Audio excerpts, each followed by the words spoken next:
Okay, this is part 5, Will Durant quotes from Holy Grail of Wisdom quotes by me, Pete Rogers. Will Durant was the American historian. He pretty much chronicled the history of the world in his multiple volumes. Okay, here we go. He said, Rome had remained great as long as she had enemies who forced her to unity, vision, and heroism. But when she had overcome them all, she flourished for a moment and then began to die. Okay, and people say that's also what happened to the United States, that when Russia collapsed or pretended to collapse in the 1990s, America let its guard down because it no longer felt it had to fight the evil empire and the Cold War was over, it thought. And then America started going down the tubes into all this, woke nonsense, modern stuff, okay? And being feminized, estrogenized, and, kids castrated in the public schools, affirming craziness. Okay, so anyways, that is a common theme. And then that gets back to the Giambattista Vico cyclical theory of history. A population starts out strong and proud and religious and brave, courageous, and it earns its freedom, and all kinds of wonderful things happen initially. And then they start getting wealthy and affluent, and then they become decadent and lazy. And it's like the Will Durant quote. It starts out stoic and it ends Epicurean. Okay. Now he's a few more quotes, a little bit about the Renaissance. Petrarch was a lawyer who got banished from Florence. Petrarch preferred Roman poetry over Roman law. Petrarch collected Roman Latin literature and he preserved it. He is the father of the Renaissance. Okay, that's Petrarch. Sort of the Renaissance filtered in through Petrarch, and also the big player in the Renaissance was Thomas Aquinas. The Catholic Church had really been influenced primarily by Augustine, who was influenced by Plato, and sort of that Platonic Augustinian with these predestination ideas, kind of mythical ideas. Aristotelian view is much better. Aristotelian came through Thomas Aquinas. He was a Dominican scholar, mentored by Albert the Great, doctor of the church, and he's a unifier of faith and reason. He sort of put it into a coherent framework, made Aristotle more respectable in the church. And Aristotle promotes individualism, objective thought. Aristotle is one of the smartest people who ever lived, best philosopher who ever lived. Okay, quotes by Will Durant continue. The Italian language is the triumph of the vowel over the consonant. Yeah, it sounds beautiful, just like French sounds beautiful too, with all the vowels. Florence during the Renaissance was the Athens of Italy. Yep, that's a good quote. You get these certain golden ages, and what you have to have is you have to have a society that respects and promotes great creative, scientific, intellectual work. Most societies, when geniuses do work, they are hated by society. They get attacked by their society, and then somebody steals their product. That's how it usually is. That's why there's not that many golden ages, okay? See, the regular public has this idea, everything is just happens because it happens. They don't understand. Big money up above controls many, many things. And whatever they want gets promoted a tremendous amount. Geniuses are usually seen intellectually as very obnoxious, annoying people who need to be censored and silenced and banned because they change things, and they change things for whatever the truth is. And usually the big money at the top doesn't want the truth. The truth's not profitable for them.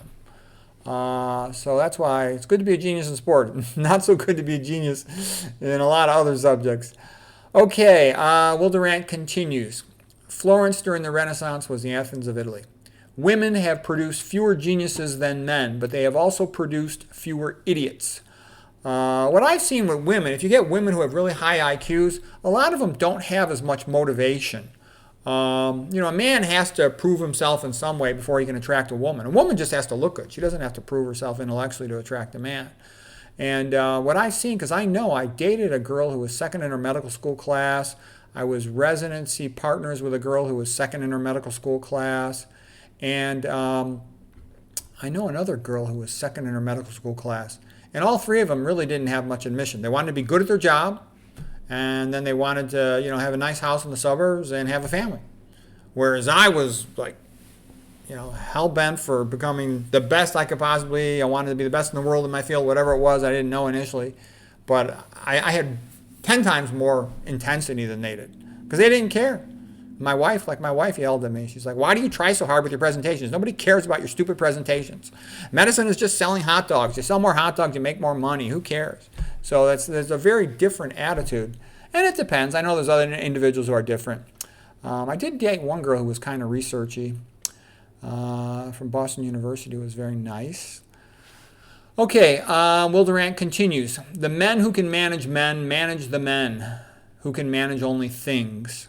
The men who can manage money manage everybody, manage it all. Yeah, there's some truth in that. Big money can do what it wants a lot more than anybody else can. Will Durant continues. Italy is the passionate peninsula. Yeah, Italians are emotional. They're real nice. I grew up around a bunch of Italians. I like them a lot. Great cooks, very warm hospitality, a lot of fun, really good dressers, all this Catholic stuff, it's in their blood. Okay, Will Durant. Vasari's book of biographies did for the Renaissance artists what Plutarch's did for the Greeks and Romans.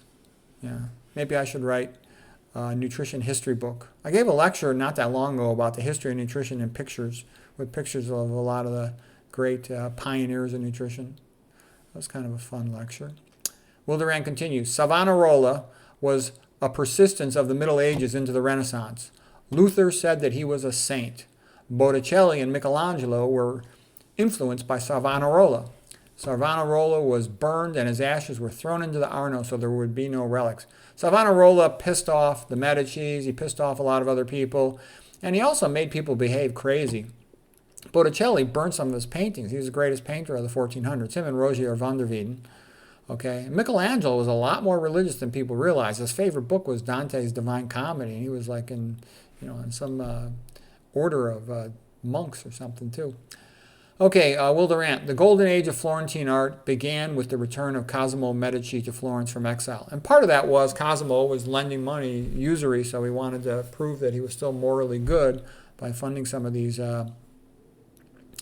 good religious projects, and academic schools and being a patron of the arts.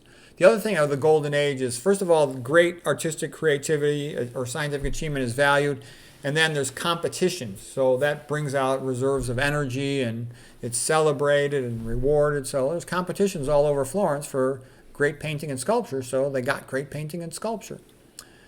Okay, Will Durant. Women know men better than men know women. I think that's definitely true. Tons and tons of guys say they're manipulated by women, and not that many women say they're manipulated by man.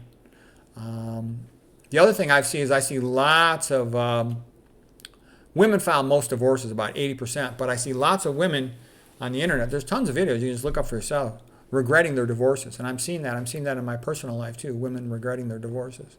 A lot of times they underestimate the negative effect it's going to have on their family. And a lot of times the negative effect it has on themselves, but especially on their kids. They don't care about their husbands. Unfortunately, that's reality. Will Durant, there is something noble and honorable about Greek Stoicism. Greek Stoicism acknowledges the necessity of faith in God. And it's like the Marcus Aurelius quote, a man should be like a rocky cliff against which the waves break, but the cliff stands firm. I think that's great advice. I live by that quote.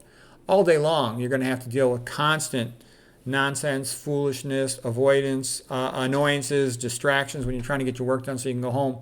And you just have to be stoic about it. Whatever it is, I'll get it done. Whatever it is, I'll deal with it. And by remaining objective and stoic and not getting emotional about it, you stay more efficient. Because I tagged along when I was a young guy with the emergency room doctor, and the best emergency room doctor, he was hardly emotional at all. But man, was he good. And I'm like, how do you not get emotional? He's like, I can't get emotional. I got to go from one train wreck to the next room to a train wreck in the next room. If I got emotional about things, I wouldn't be able to function well objectively. So yeah, I was impressed by him.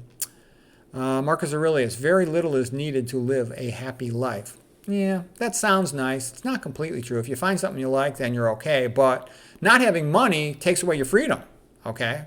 I still have to work in conventional medicine because I got kids in college, kids in grad school, and other kids, adolescents that I help support. So, I got divorced. I got, screwed over my divorce. So I still have to work financially. I would much rather be like, Ben Franklin, who had the money to retire and just do whatever he wants. I'd love to just be able to do nutrition, health full time and write books, okay? That's what I'd like to do. So you can say what you want about money, but you definitely want to have money. Money is basically the ability to make other people do stuff.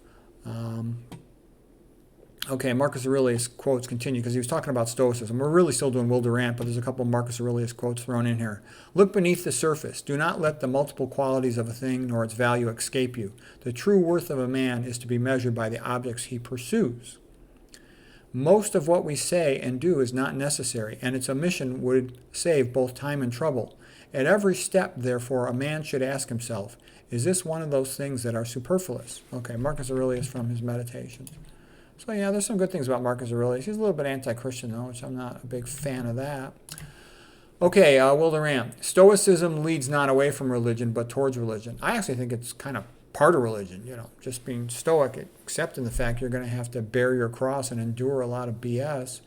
And, having a purpose enables you to stand strong and be resilient despite all the BS you have to endure. Okay? Like as a doctor. There's tons of work, and you get more and more work dumped on you. You just have to say, whatever it is, no matter what, I will get it done. It doesn't matter how much it is. And that's why I joke sometimes, too. The nurses and techs are jealous of doctors because doctors make more money. But doctors are jealous of nurses and techs because when their shift's over, they go home.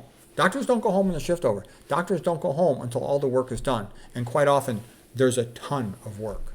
So that's also why doctors tend to often be so much in a hurry and not interested in talking at all because they often have this double-decker workload, and the only way they can get through it in a reasonable time and get home in a reasonable hour is if they go super fast, faster than they want to go. Because the system rewards speed, because speed generates more billing codes per hour. It doesn't really care too much about quality as long as the quality is not so bad that it generates a lawsuit. Okay, but as long as it doesn't do that, then there's not much interest in quality. That's one of the sad things about it because there's not much reward from the bean counter point of view in excellence. Excellence is something that a few individuals know. Colleagues will respect that. But as far as the bean counters are concerned, do you have your billing codes for the day? Yes or no? That's it. Nothing else matters. Will Durant continues. All countries persecuted religious dissent except a very few. The Italian Renaissance had more geniuses than Periclean Athens. Leonardo da Vinci did not like fresco because with fresco the painter must move fast. Okay, anyway, so that's it for quotes of Will Durant. He was a good historian. I learned a lot from him. I enjoyed his audiobook versions of his big, massive volumes of history. So anyways, hope that was helpful and interesting to you.